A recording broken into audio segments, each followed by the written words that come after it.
Friends, class 7 के सभी बच्चे अपनी हिंदी रीडर की बुक निकालिए। आज हम आपको इसमें पढ़ाएंगे चैप्टर 11 हम पंछी उन्मुक्त गगन के। देखिए, यह कविता शिवमंगल सिंह सुमन द्वारा लिखित है, जिसमें कवि ने पंछी के माध्यम से मनुष्य के जीवन में स्वतंत्रता के महत्व को दर्शाया है। कविता में पंछी अपनी व्यथा का वर्णन करता हुआ कहता है कि हम पंछी उन्मुक्त गगन के पिंजर बंधने गा पाएंगे, कनक तीलियों से टकराकर पुलकित पंख टूट जाएंगे। तो कवि कहता है कि हम पंछी स्वतंत्र आकाश में उड़ने वाले हैं, हमें सोने के पिंजरे में बंद कर दिया गया है। सोने की सलाखों से टकराकर हमारे ये जो नरम पंख हैं वो टूट जाएंगे। हम बहता जल पीने वाले मर जाएंगे भूखे प्यासे, कहीं भली है कटक नुबोरी कनक कटोरी की मैदा से। और कवि कहता है कि हम पंछी जो हैं, हम आज़ाद पंछी हैं, हम बहता हुआ जल पीने वाले प्राणी हैं, हम भूखे प्यासे मर जाएंगे। कड़वी निमोली सोने की कटोरी में मिलने वाले भोजन से कहीं ज़्यादा अच्छी है। हमें वो कड़वी निमोली खानी पसंद है, वही अच्छी लगती है उस सोने की कटोरी से मिलने वाले अच्छे भोजन से। स्वर्ण श्रृंखला के बंधन में अपनी गति उड़ान सब भूले, बस सपनों में देख रहे हैं तरु की फुनगी पर झूले के। और कह रहा है कवि कि सोने की जंजीरों में बंधे होने की वजह से हम अपनी रफ्तार यानी हम अपने उड़ने की रफ्तार को भूल चुके हैं। केवल पेड़ की टहनियों और पंखों के झूलों को हम सिर्फ सपनों में ही अब देख पा रहे हैं। ऐसे थे अरमान के उड़ते नीले नभ की सीमा पाने, लाल किरण सी चोंच खोल चुकते तारक अनार के दाने। और हमारी यह इच्छा थी कि हमारी यह अरमान थे कि हम भी नीले आसमान की सीमा में बहुत दूर तक उड़ते और अपनी लाल किरण जैसी चोंच खोलकर हम तारे जैसे बिखरे हुए अनार के दाने खाते, यानी चुगते फिरते। हमारी इच्छा यह थी कि हम नीले आसमान की सीमा तक उड़ते, जहाँ तक धरती और आसमान का मिलन हो हम बहुत दूर तक उड़ते और अपनी लाल किरण जैसी चोंच खोलकर हम तारे जैसे बिखरे हुए अनार के दानों को खाते। आगे देखिए, होती सीमाहीन क्षितिज से इन पंखों की होड़ा होड़ी, या तो क्षितिज मिलन बन जाता या तंती सांसों की डोरी। और कह रहा है कवि कि सीमाहीन होने तक, जहाँ तक क्षितिज यानी धरती और आसमान का मिलन हो रहा हो, वहाँ तक पहुँचने की हमारे पंखों में और विभिन्न पक्षियों की तरह से प्रतियोगिता होती और पक्षियों से हमारी प्रतियोगिता होती। या तो हम क्षितिज तक पहुंच जाते या हमारी सांस फूल जाती, यानी कि हम उड़ते उड़ते थक जाते। एक बार फिर से सुनिए, सीमाहीन यानी सीमा का अंत होने तक पहुंचने की हमारे पंखों में विभिन्न पक्षियों के साथ हमारी प्रतियोगिताएं होती।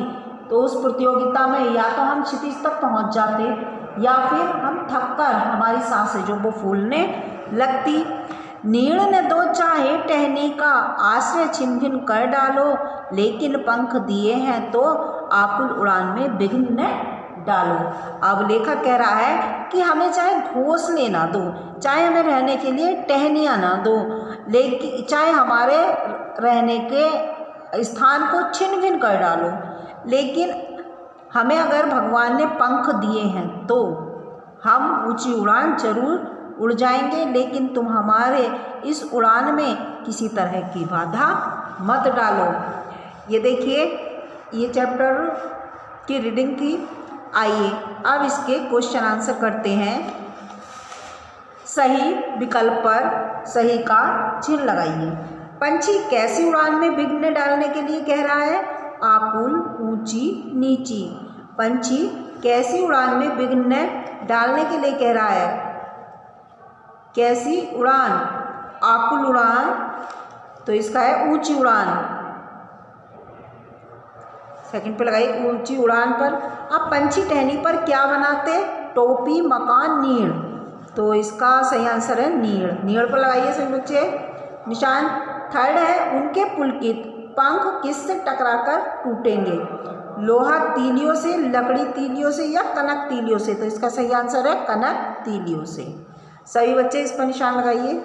4 है पंछी को कनक कटोरी से अधिक क्या भाता है, कटुक, निवोरी, कटुक जामुन, मीठे फल, कटुक निवोरी, निवोरी कहते हैं कड़वे नीम की निवोली, तो इस पर लगाइए आप।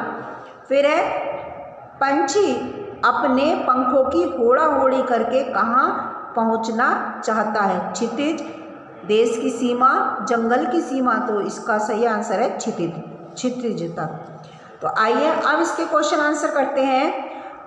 पहला क्वेश्चन है हर तरह की सुख सुविधाएं पाकर भी पक्षी पिंजरे में बंद क्यों नहीं होना चाहते, तो देखिए इसका सही आंसर है हर तरह की सुविधाएं पाकर भी पक्षी पिंजरे में बंद इसलिए नहीं होना चाहते क्योंकि पिंजरे में सुविधाएं होने के बावजूद भी वो बंधन में है ना, ठीक है ना बच्चों, क्योंकि कितनी भी सुविधाएं दे दो लेकिन है तो वो बंधन में है। वो उड़ नहीं सकते, वो उन पंखों का इस्तेमाल नहीं कर सकते जो उनको उड़ने के लिए मिले हैं, वो अपनी मर्जी से कोई भी कार्य नहीं कर सकते जो एक आज़ाद पंछी कर सकता है, जैसे उड़ सकता है, पेड़ के फल खा सकता है, टहनियों पर बैठ सकता है, क्योंकि पिंजरा उनका प्राकृतिक वास नहीं है, यानी कि रहने का स्थान नहीं है। एक बार फिर से सुनिए, पिंजरे में बंद पक्षी हर तरह की सुविधाएं पाकर भी खुश इसलिए नहीं रहना चाहते क्योंकि पिंजरे में सभी सुविधाएं नहीं है, क्योंकि वो पिंजरे में बंद है। हर तरह की सुविधाएं पाकर भी पक्षी पिंजरे में बंद इसलिए नहीं रहना चाहते क्योंकि पिंजरे में सुविधाएं होने के बावजूद भी बंधन में है।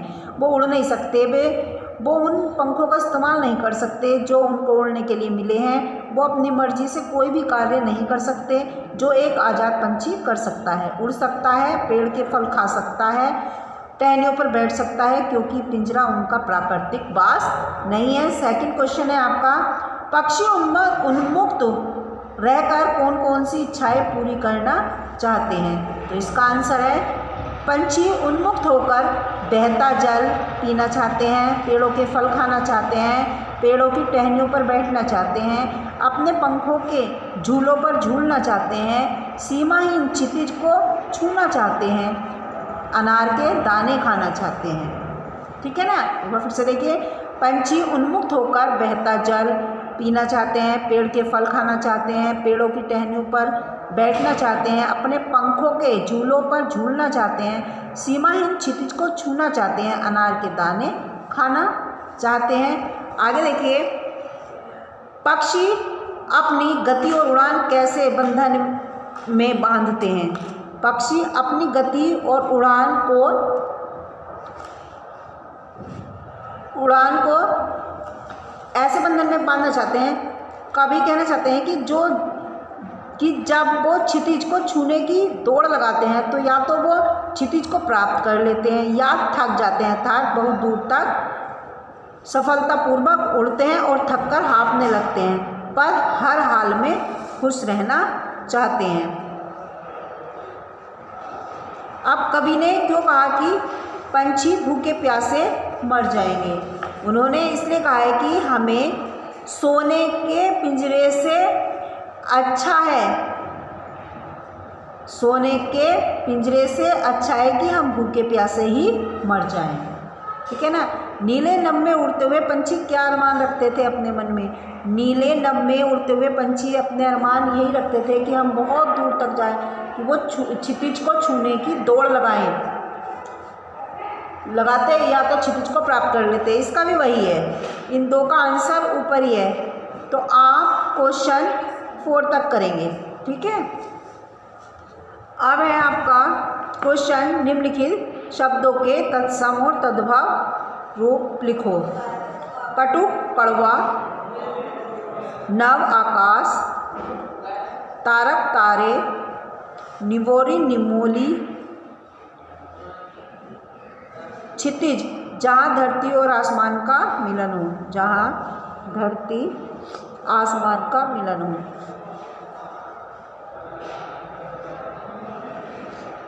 कनक गेहूँ।